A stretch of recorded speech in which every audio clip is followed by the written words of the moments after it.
Sa gitna ng asul na karagatan ng Palawan, kung saan ang mga limestone cliff ay tila naglalakihang mga pangil na lumalabas sa dagat, matatagpuan ang isang misteryosong isla. Hindi ito kasama sa mga sikat na tour package. Sabi ng mga lokal ng El Nido, ang islang yon ay isinumpa o di kaya'y pinamamahayan ng mga kakaibang nilalang. Si Elias, isang dokumentarista, ay hindi naniniwala sa mga sabi-sabi. Bitbit ang kanyang kamera at isang maliit na bag. Nagbayad siya ng malaking halaga sa isang mangingisda para ihatid siya roon.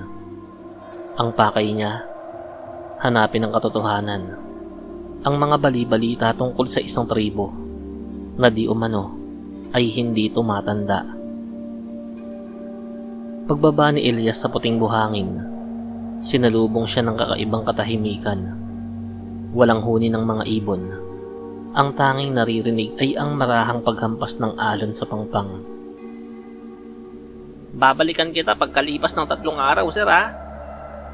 sabi ng mangingisda, na halatang nagmamadaling umalis. "Oo nga pala, sir. Huwag kang lalabas kapag ang buwan ay kulay kahil na." Hindi na nagtanong si Elias. Naglakad siya papasok sa masukal na gubat. Hindi pa siya nakakalayo nang makita niya ang isang barangay. Ngunit hindi ito katulad sa mga barangay sa mainland. Ang mga bahay ay matatayog, nakatayo sa matitigas na puno ng nara, at ang mga bintana ay gawa sa makakapal na kahoy. Walang rehas, pero may mga ukit ng kakaibang simbolo. Nakilala ni Elias ang pinuno ng nayon, si Kapitan Tino. Mukha itong normal na tao, kayumanggi, may mga kulubot sa mata at palaging naangiti. "Bihira kaming magkaroon ng bisita," wika ni Tino habang inaalok si Elias ng hapunan. "Dito sa islang to, simple lang ang buhay. Ang dagat ang nagbibigay sa amin ng makakain, at ang gubat naman ang nagkukubli at kumukubkub sa amin." Habang kumakain ng sariwang isda at kanin, napansin ni Elias ang isang dalaga sa sulok. Siya ay si Ninya. Napakaganda niya, ngunit may kakaiba sa kanyang mga mata. Tila ito ay hindi kumukurap at masyadong malalim ang tingin. "Bakit sarado ang lahat ng bintana niyo kahit mainit?" tanong ni Elias. Tumigil sa pagsubo si Tino. "Ang hangin sa gabi rito ay hindi mabuti sa kalusugan. Elias, maraming elemento ang gumagala dito." 10:00 ng gabi, nakahiga si Elias sa silid na ibinigay sa kanya. Hindi siya makatulog dahil sa sobrang kaba na hindi niya maipaliwanag. Inilabas niya ang kanyang audio recorder. May narinig siyang parang kuko na kumakamot sa bubong na anahaw. Akala niya ay pusa lang, ngunit ang tunog ay napakabigat. Tila isang tao na gumagapang sa itaas. Pagkatapos, isang mahabang huni ang bumasag sa katahimikan. Iyon ay huni ng tiktik. Ang tunog ay malakas sa simula. Pagkatapos ay tila lumalayo. Naalala ni Elias ang kwento ng kanyang lolo na kapag malakas ang huni ng tiktik, malayo pa ang aswang. Pero kapag mahina na, nasa malapit na to. Dahan-dahan niyang sinilip ang siwang ng bintana.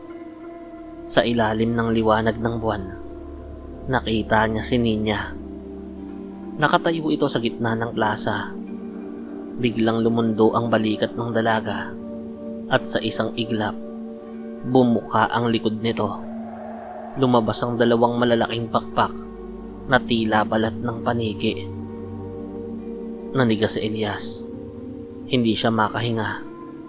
Nakita niya kung paano humiwalay ang itaas na bahagi ng katawan ni Nina mula sa bewang nito. At ang mga bituka nito ay lumawit at nagniningning sa dilim. Sa takot ni Elias, hindi siya nakagalaw hanggang sa sumikat ang araw. Kinaumagahan, tila walang nangyari. Nakita niya si Nina na naglalabas sa sapa. Buo ang katawan nito, nakangiti at tila isang inosenteng dalaga. Ngunit may napansin si Elias. Ang lahat ng lalaki sa nayon ay may mahahabang pilat sa balikat. Wala rin siyang nakikitang buntis sa buong isla, maliban sa isang babaeng nakakulong sa isang dampa sa dulo ng nayon. Naglakas loob si Elias na lapitan ng dampa. Doon niya nakita ang isang babaeng umiiyak. Hawak ang kanyang malaking tiyan. Umalis ka na rito habang may oras ka pa. Hindi sila tao. Ang islang ito ay hindi paraiso. Ito ay kulungan. Pinaparami nila kami para magkaroon sila ng pagkain. Bago pa makasagot si Elias, naramdaman niya ang isang malamig na kamay sa kanyang balikat. Si Kapitan Tino. Elias, akala ko ba ay interesado ka sa aming kultura? Sabi ni Tino. Ang boses nito ay wala ng sigla. Tila galing sa ilalim ng lupa. Ang kultura namin ay ang mabuhay. At para mabuhay, kailangan namin ng dugo na hindi galing sa aming lahi. Tumakbo si Elias. Hindi na niya inisip ang kanyang kamera. Tinahak niya ang masukal na gubat patungo sa dalampasigan. Kahit alam niyang 2 araw pa bago bumalik ang mangingisda na naghatid sa kanya. Habang tumatakbo, narinig niya ang pagaspas ng mga pakpak sa itaas. Gabi na naman, ang buwan ay naging kulay kahil, katulad ng naging babala ng mangingisda sa kanya. Elias! Tawag ng isang boses mula sa mga puno. Si Nina yon, pero ang boses niya ay naging kasing talas ng basag na bubog. Sariwa ang iyong dugo. Malinis. Gusto kong matikman ang iyong puso. Mula sa itaas, bumagsak ang itaas na bahagi ni Nina sa harap niya. Ang kanyang muka ay wala na ang ganda.